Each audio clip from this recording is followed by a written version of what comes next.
I've got his transmission. The battle platform is headed directly for Autobot headquarters. Then bam! Let's prepare the ambush! It'll be passing above us soon. Climb the hill and we'll blowy blam! Finish them off! Power glide. Damage report. We have no choice, boom, but to make our stand here!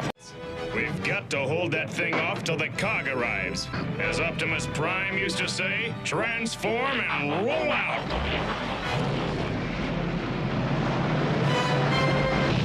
Charge! Try and swat this! Pow! It never stood a chance, boy.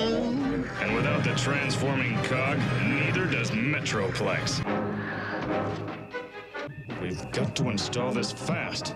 Trypticon's already off the injured list. Faster, faster, faster, faster, faster, faster! You gotta work faster, because if you don't, Trypticon's gonna stop us, and then where will we be? Blur, shut up! Done.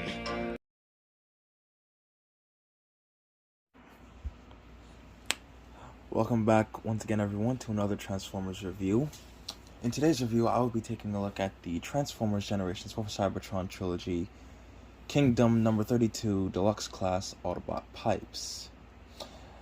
As you can tell or have already guessed, Pipes is a heavy retool of his mold mate Huffer, who was released in the second wave of Kingdom, and Pipes is one of the last few figures to be released as part of the final wave of Kingdom and the War for Cybertron trilogy as a whole. We'll take a quick look at the packaging, along with the golden disc card that he comes with, as well as the figure himself. So as he is number 32 in the War for Cybertron's Kingdom line. Autobot symbol, War for Cybertron trilogy, Kingdom. He is a deluxe class. The truck mode is basically the same render that we got with Huffer, while the robot mode is obviously different, but he's in the same running pose. On this side, we get the War Cybertron Trilogy Kingdom artwork. On the back, get renders of him in robot and semi-truck alt mode. He transforms in 17 steps, then as opposed to Huffer's 15 or 16. And that's pretty much it for the packaging.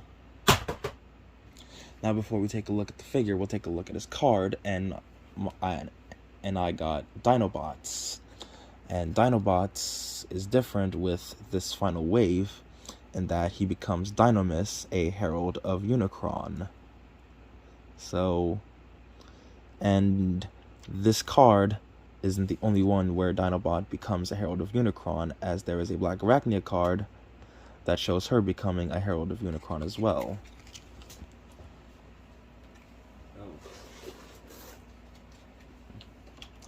Now we'll take a look at Pipes himself. As you already guessed, he is the same, truck as Huffer, but you're going to see more of the retooled elements in his robot mode. So, everything that was on Huffer, as I unfortunately never got him, remains, the same here. The only difference is that, whereas Huffer had a shield and a gun, Pipes comes with his iconic, cannons, which is where he got his name from, because there are smokestacks in his truck mode, though of course the instructions say to put them, on the back as, exhausts or boosters. Personally, I like the whole smokestack look, since, well, that was how the character is originally meant to be. So, detail-wise, nice. Blue and white for the main truck, white for the headlights, silver for the grille sections right here, white and black sections for what are supposedly the top headlights, nice black and silver paint for the wheels, and something that they did, which is something that they don't tend to do a lot, is paint the backlights, the tail lights, red. So, yeah. He rolls as to be expected. Unfortunately, he has the same issue as Huffer, where the truck doesn't, seem to be very flush. But that's not really a big deal breaker. So, yeah, that pretty much covers his truck mode.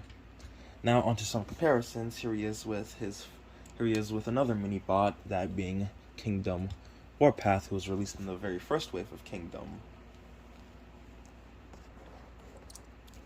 So, yeah, that. Just because, here he is with Legacy Blur and SS86 Perceptor. Only because these two were in, as part of Season 3. And for the obvious reason I'm bringing him out, here he is with Earthrise / Kingdom Optimus. Now, like Huffer before Pipes, he has the same, deal where Pipes, like Huffer, can carry Optimus's trailer, in reference to that one episode where Huffer was able to carry Optimus's trailer. So, it is something you can do with not just Huffer, but also Pipes and the other retools of this mold. So, yeah.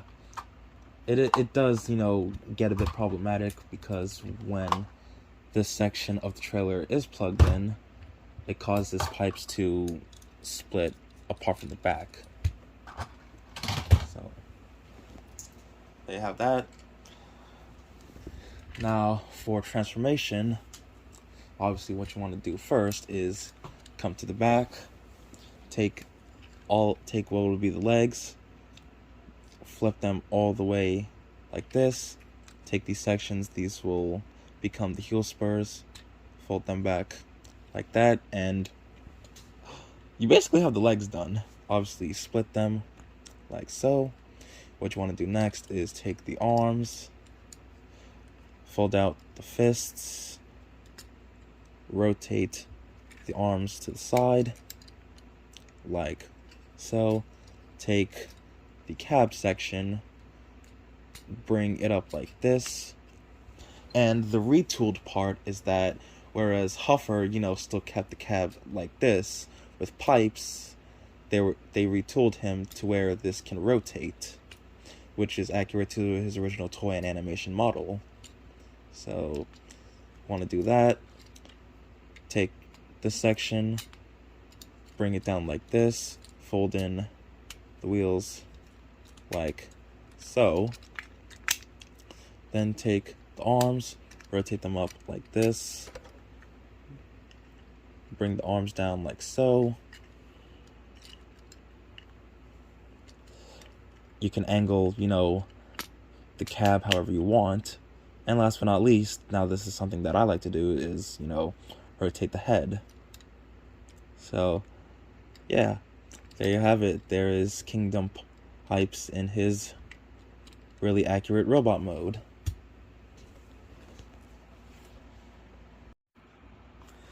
And you can definitely tell that this is a retool, more so in robot mode than, in truck mode, because, well, Pipes and Huffer share the same, similar looking truck modes. So, take a quick look at the details, starting off with the retooled head sculpt, with the nice blue eyes, white nose, and mainly blue head and mouth plate. Now, what's interesting to note, and this is in, the notes of his wiki, is that Pipes actually has a couple of different animation models, and this one, goes for the more accurate one with the blue eyes, as opposed to, the sometimes seen red eyes that were based on the visor of his original toy. And another thing is that you can angle the cab however you want, though if it's angled like this, it leaves a lot out, though it gives him a much more accurate look with the whole Autobot insignia slapped right onto this gray windshield. Taking a look at the rest of him, his legs, thighs, arms, and torso have been completely retooled to make him as accurate as possible in this mode.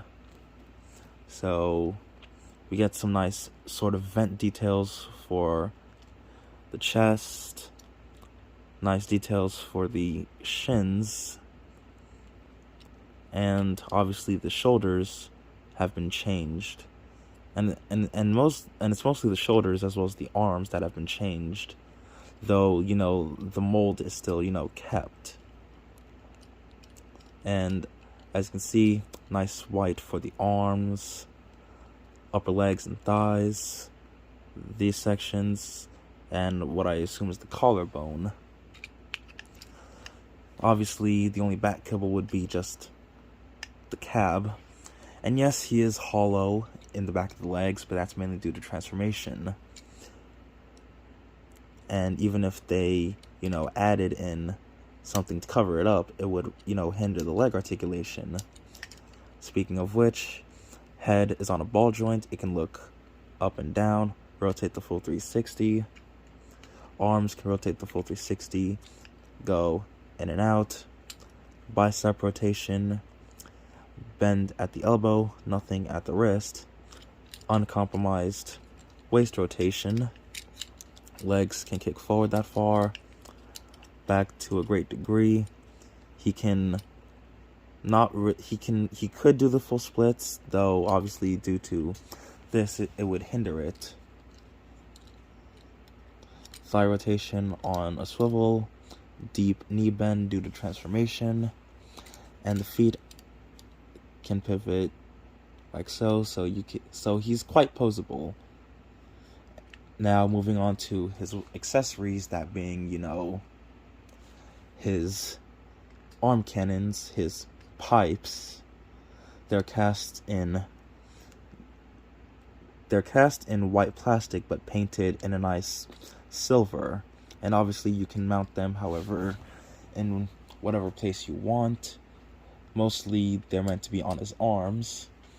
There's portholes for, you know, weaponizers, modulators, and fossilizers on the feet, side of the leg, arms obviously, and, you know, on the back. So there you have that, and obviously it does support blast effects, which I will show off later on. So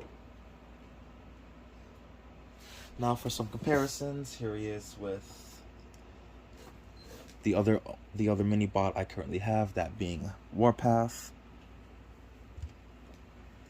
with Perceptor, with Blur, and because I showed him off earlier for, you know, the trailer, here he is with Optimus. So there you go. Now some final thoughts on Kingdom Deluxe class pipes. If you have Huffer and you like the mold, you know what to expect with him. And seeing as Pipes is probably my favorite between him and Huffer, I had to get him. And for those of you who saw my recent unboxing of him, I got him on clearance. So now, for a figure like this, going on clearance, he's definitely worth it. He's pretty much his original toy and cartoon model done in generations, and it was to be expected that Pipes would come from Huffer since, well, when Huffer was released in Wave 2 of Kingdom, Pipes would eventually follow, and he did as part of the final wave of Kingdom. So, yeah.